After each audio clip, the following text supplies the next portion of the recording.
any incentive that's going to make racing more competitive has got to be fantastic, and it's a very realistic bonus, and it's one that plenty of people will be targeting as the season goes ahead.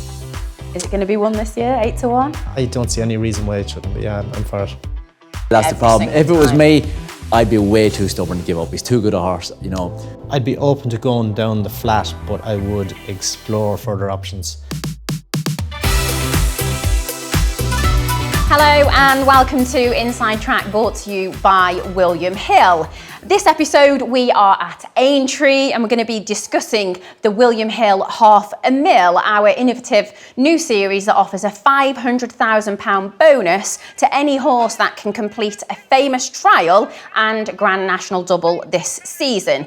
We'll also be previewing this year's Becher Chase on this episode, which takes place here at Aintree on Saturday and is one of those qualifiers, along with the Classic Chase at Warwick and Haydock's Grand National Trial as well. They count towards the William Hill Half a Mil bonus. I have three lovely guests here with me who I'm sure everyone can recognise. This initiative feels like a big thing. £500,000 on top of what you're already going to get seems huge. Surely it seems like a really big initiative to encourage people to run in those trials, right? Oh yeah, I think so. I think it gives you a really good incentive. Look, everyone wants to win the Grand National, but if you can get a bit extra along the way, then no harm. And I do think that those horses that are going to win Grand Nationals do have to run in really competitive staying chases to give them a chance of winning. I do think that is a big advantage to them. Obviously, some horses will progress throughout the year and climb up the handicap. Like last year's winner, Nick Rocket, had plenty of goes, and then he won the Thyestes and managed to win. So there is an incentive, and an extra £500,000 definitely might make my ears prick any if I was lucky enough to ride one or that had a chance, that's for sure. Yeah, absolutely. What about Irish horses, Barry? Do you think there may have been a few horses that we might not have seen until the time that we might now see sooner because they might have had a race in Ireland plotted out and now they might think, actually, let's go for one of those? Yeah, well, there's Irish entries for the Becher Chase, so definitely. But and to AP's point as well, horses progressing through the season. These races are staggered as well. They're not all. So you've won now in December. You have then January and you have February. So you have the races staged. That trainers can target them. Some horses are going to peak in the spring. Working their way towards the national. So it does fall into place well, and it's a massive incentive, and it will make those races all the more competitive. And it's a good thing for, I think, both those races, but for the Grand National as well. Yeah, and how you say they're staggered out, you could give it more than one go, of course. You could try and run in a couple of those trials if you didn't win the first one. Absolutely, and we talk about it all the way through, but any incentive that's going to make racing more competitive has got to be fantastic, and it's a very realistic bonus, and it's one that plenty of people will be targeting as the season goes ahead. Yeah, and then come the day itself, if we've got a horse that's obviously won one, then's going into the national, they win the national, what a huge talking point that you're getting that £500,000 bonus. I mean, William Hill, I think, are about 8 to 1 at the moment, that it's doable. So we've kind of got an 8 to 1 chance of becoming a millionaire, if you're not already, come Grand National Day, which feels huge, right? Absolutely, it's fantastic. Yeah, we talk about that chance then 8 to 1. It's been done by horses in the past. One for Arthur? Yeah, one for Arthur. He won the Classic Chase at Warwick before he went on to win the Grand National. He also was fourth in the Becher Chase too. So yeah, it's obviously very doable. And that's the prime example of a horse progressing. That he didn't win a Becher Chase, but he won a Classic Chase and then went on to win a Grand National. A lot of people will plot their horse towards the Grand National because it is such a huge prize. But for a horse like that is going to improve maybe the racing, the experience of running over those trips. Like you wouldn't have thought, maybe he wouldn't have won a Becher, but going with a Classic Chase, which you'd maybe say is not as competitive a race as a Becher. But to get that experience in the Becher counts for an awful lot as well. So maybe he improved for that experience. Yeah. Maybe he was, the finished article in the spring for the Chase in Warwick. So it's different horses, different stages, but it offers a great opportunity for horses to progress through. And he won a Classic Chase before the weights of the Grand National were out. So it is possible, to go and do especially that. There's so many horses with progressive natures. They have to keep on improving just because the bar is so high just to get a run in the Grand National. And you have to get up on the weights to get into that mid 140 bracket to ensure you're in. So and more so now because there's less runners. Exactly. So you've got less of opportunity Absolutely. to get in. As a promising second season novice chaser, the mid 140s is a very high bar which you've got to get to. Yeah. So an extra $500,000 is a great idea. I know. And the other thing as well, I think you're talking about that. Sometimes some of the horses you look through in nationals that run, get round, win, they've not actually had that much chasing experience, a few of them, which I always feels a bit concerning, but they're usually quite good jumpers and it's a little easier now to get around the national, right? Yeah, it is. It is different. It's very different, and you only got to look at, the last couple of years, the horses that have won it, and Willie Mullins had such a strong hand in it last year that, so it is a very different race. It's a very, very good race now. That's the thing, It's a very, very good horse race. That's what you want the Grand National to be. You want it to be. It's always been a really good horse race. But better horses now win the Grand National, and rightly so, for £1 million. And if you win one of those races and get an extra $500,000 along the way, they should be really good races. Tom, you're pretty close to connections of Meartown. Do you think there'd be a different route planned for him now this has come out? It's certainly a good incentive. Obviously, they had success in the past with one for Arthur, who followed a similar path. So Meartown would definitely be looking towards that way. But he'd need to go and win one of these in order to just get in the national, in the low 140s at the moment. Obviously, it didn't go to plan at the weekend, but he'd certainly be one of those horses, I'm sure, that would be looking down the line that potentially he could go and do it. Do you think would they risk waiting until a classic chase time to give him his run, obviously, because he, before the weights came out, I suppose he'd have a little bit of time afterwards, mid-January to... Yeah, it's 6 weeks now, but before then, so obviously he did have a heavy fall. It's going to take He might need the time. It depends, but he didn't get halfway, so it's not as if he... How much of a race did he have? Yeah, so if it's just okay. the fall. The fall, he could be okay, or maybe a bit sore, but he's definitely, he's got a very similar profile to Corrick Rambler at his stage. So he'd have a lot pointing in the right direction. He is a little bit brave, but Aintree would have a tendency, I'd have felt over the years, of those horses having a bit more respect. They look harder. These are strange. These are new. It makes them be more careful. Makes them potentially, yeah. You'd often see one that is brave. I remember Al Capone was running here years back in the Grand National, and a few lads were asking about riding him. I said, he'd be brilliant. But he was chancy on a park horse. But he went on here, he was electric just because he concentrated. Yeah. So there's potential for that with Meartown. That's interesting. I wrote challenge, look at the Grand National. He must have been nearly favourite, thought he'd be brilliant. Horrible. Ran down to the first and nearly landed back in his feet again. He'd done that much somersault. Oh no.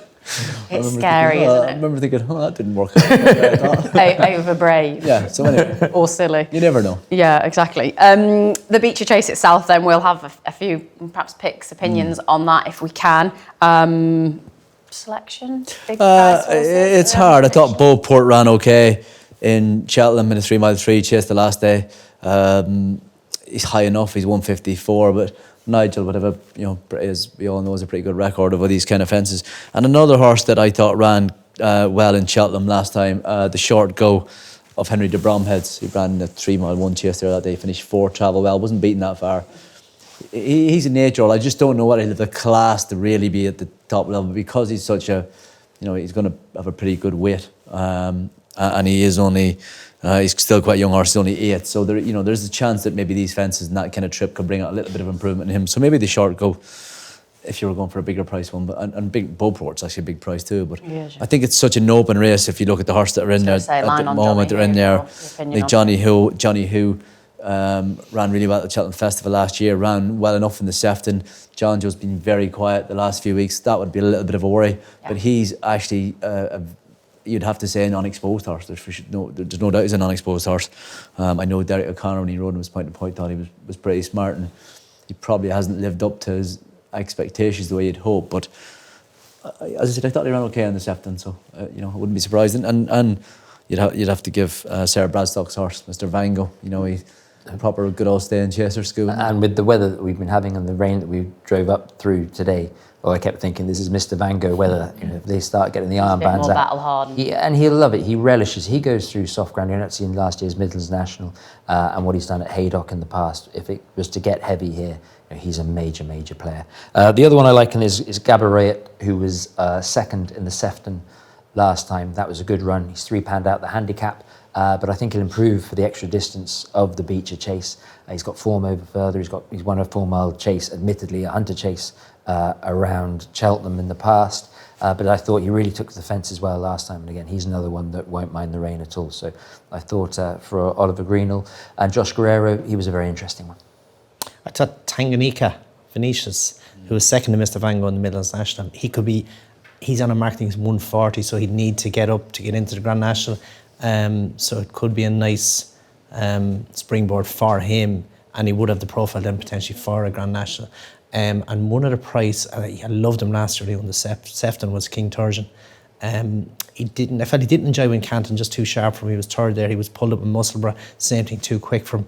He was beaten 8 lengths in the Sefton this year, and it just looked a bit sharp for him. So going from 2.6 to 3.3, I think will be a help to him, and the run under his belt. So I think he could be one at a fancy price who'll go well. He loves it. He jumped brilliant when he won the Sefton.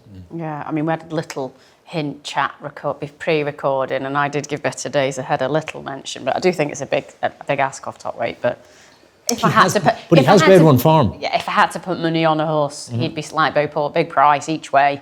Wouldn't be surprised at all to see him. Yeah, and there's a little bit of class, you know. As very good grade 1 form, and ties him across Park. Gordon's horse are flying there, you know. Obviously, that they are flying. So if he comes, he's definitely one.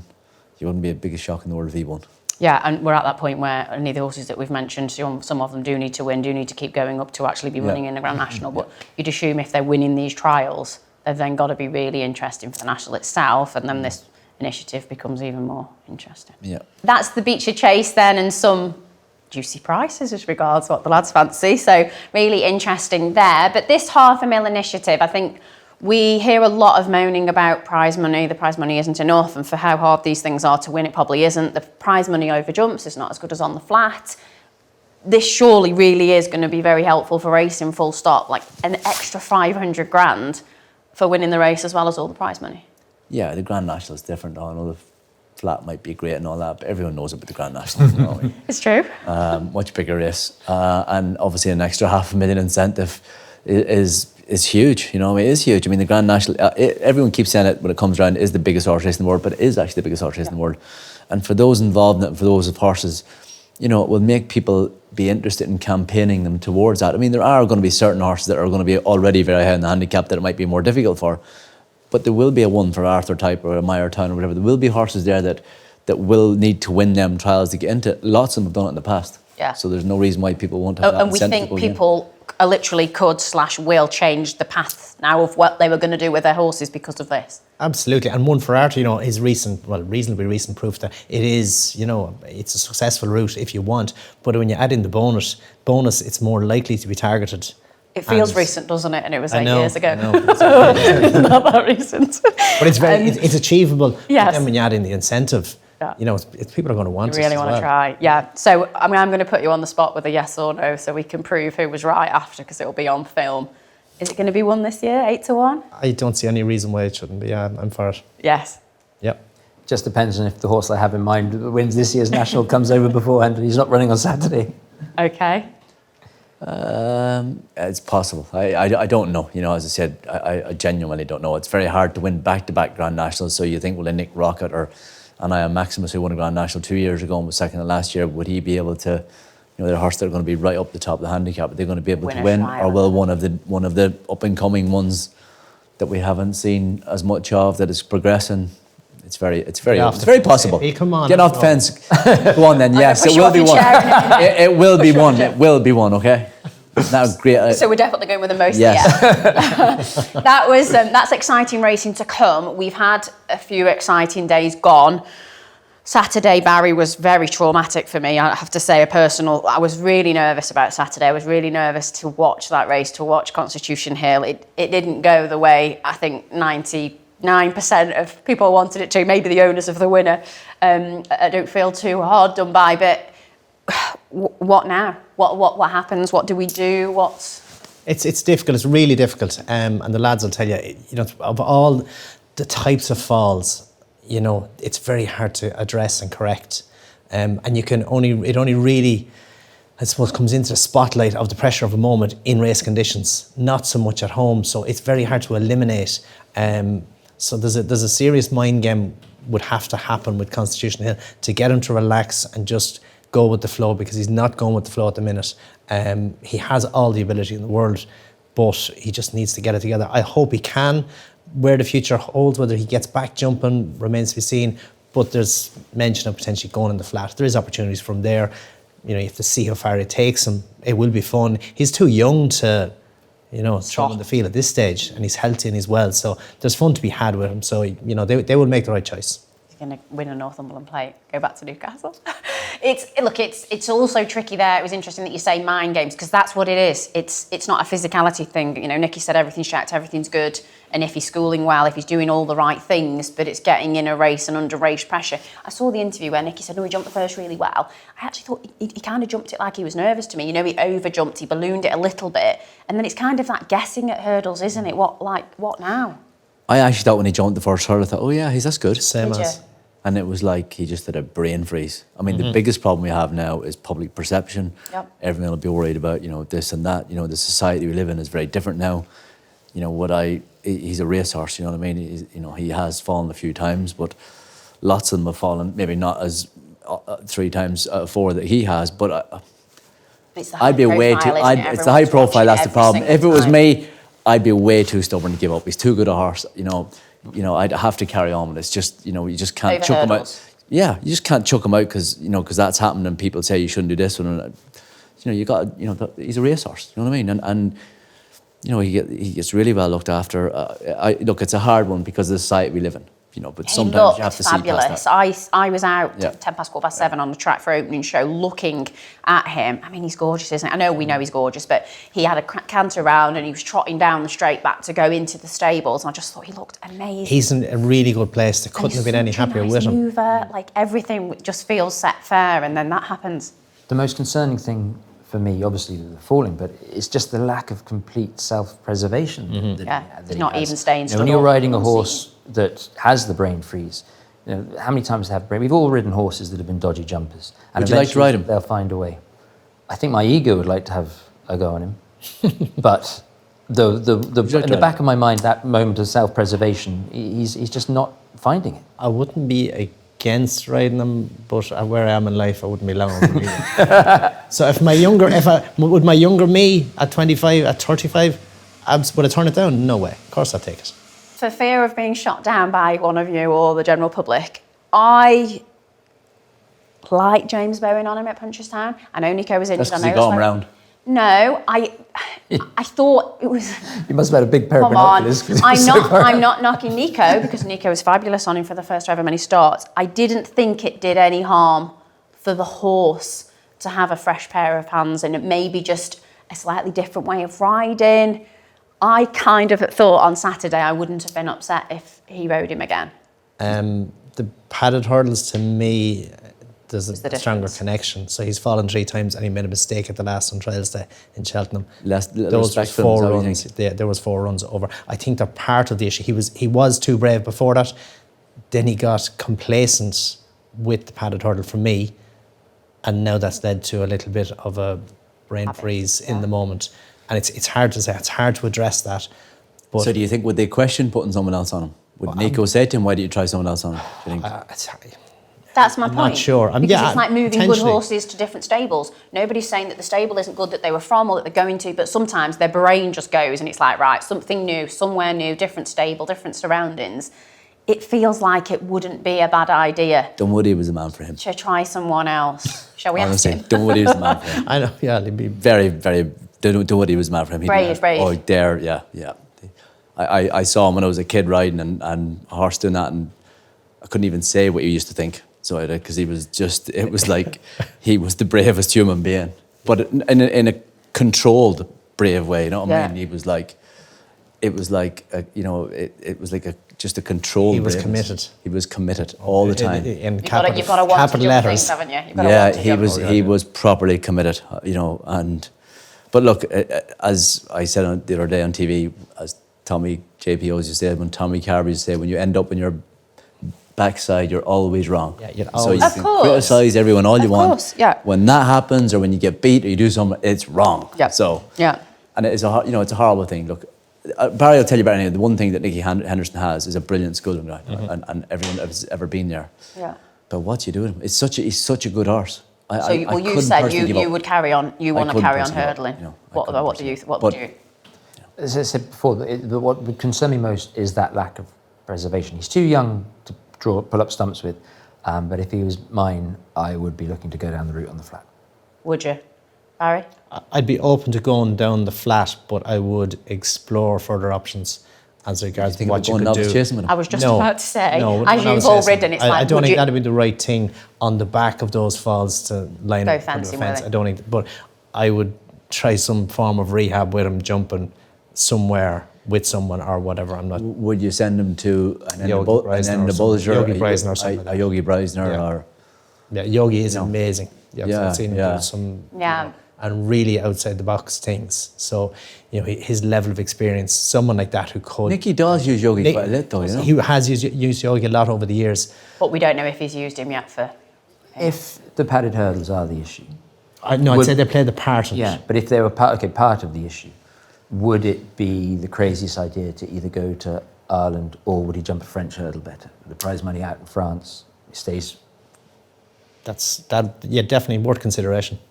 do you give an eventer? Do you give someone Yeah, Sarah Laura Collett Phillips or or- Laura yeah. Collett to go on him? Or Well, it's Sarah the same Phillips thing as or- Yogi. or, It's potentially. William Fox working Pitt or on it, yeah. someone that Yeah. If it just depends on connections, if they're Yeah. willing to roll the dice again. Yeah. and they are in a very difficult position now. they are. But he's also not anywhere near old enough that you couldn't go on the flat, get it out of his mind, and then go back over hurdles. Give him a bit of time, not jumping, not thinking about that. Get him. He's had that though. He's had 6 months. I know, but I get. I know, but it's yeah. Who knows? Is he just like a heavyweight that, is he like one of those, like Last jaw. Anthony Joshua or some of them who was Hurdling, flat, who was- flat, who flat, was- because I'm scared. who's I'm going with that. who used to beat everyone, and once you get knocked out a couple of times, does it But that's, go what, mentally? but that's what Does I it go feel like. mentally? But that's what I feel about jockey. I think if you keep riding a horse that keeps jumping so badly and you're falling, I do think you're going to ride differently. I know myself, if I've jumped anything and they're a bit sketchy or they're a bit, you can sometimes ride a bit defensively. I mean, there is obviously a famous saying: you do the same thing over and over again, and expect a different result. it's the definition of stupidity. Yeah. You know what I mean? Is he stupid, or is he brain dead, or what? Is he a brain freeze? Is he? He's very different. Like Yeah. if you think back to when he was paraded in Sandown the year he won the Supreme Novice Hurdle, he's in the parading in Sandown on the final day of the season. Like a There's sheep. thousands of people there. He's only 5 and he's picking grass. Yeah, but you've know, always said that. You couldn't bring in a unbelievably 20-year-old chilled. pony into that environment. No. And not Without getting take it excited. all in. Yeah. So like he's Is it that? a special horse, but he has just a different chill zone, and he's confusing chill with panic. I think I'm not sure, but it's It's a tough one for them. it's really, really tough for everyone. And Yeah. it's sad because we talked about he's a special horse, and when you're seeing horses not fulfil the potential we know is there, and when they, for whatever reason, they can't fulfil it, it's just sad for everyone involved. I don't Sad know for if- us to I don't watch know it. if there's ever been a horse that has been like, Not at that level. at that level, yeah. We've had horses Yeah. mid-range handicaps, but not an elite, Not a superstar. an elite. Well, the breaking track records. Yeah, and yeah. He can't, won get, at he can't 10 get past the second. That won 10 out of 10 straight and looked like he was going to be the best horse ever. yeah, years. Yeah. So, so it is tough. Yeah. We've got our views, but it's not up to us. Let us know yours. That's it for our William Hill half a mil and the Becher Trace preview. Bit of chat there on Constitution Hill as well. What will they do? A big thanks to Sir AP McCoy, Barry, and we've got Tom for their picks. Will they be right? Will I be right? Probably. Let us know your thoughts in the comments below. And remember, you can check out all the odds and offers at williamhill.com and on the William Hill app. Don't forget to like and subscribe to the Inside Track YouTube channel. And again, let us know your fancies and any comments or views you have below. Thanks again for watching the Inside Track. If you'd like to watch a previous episode, you can click the video that's on screen, and don't forget to subscribe to the channel to never miss an episode. This show was brought to you by William Hill, 18+. Please gamble responsibly.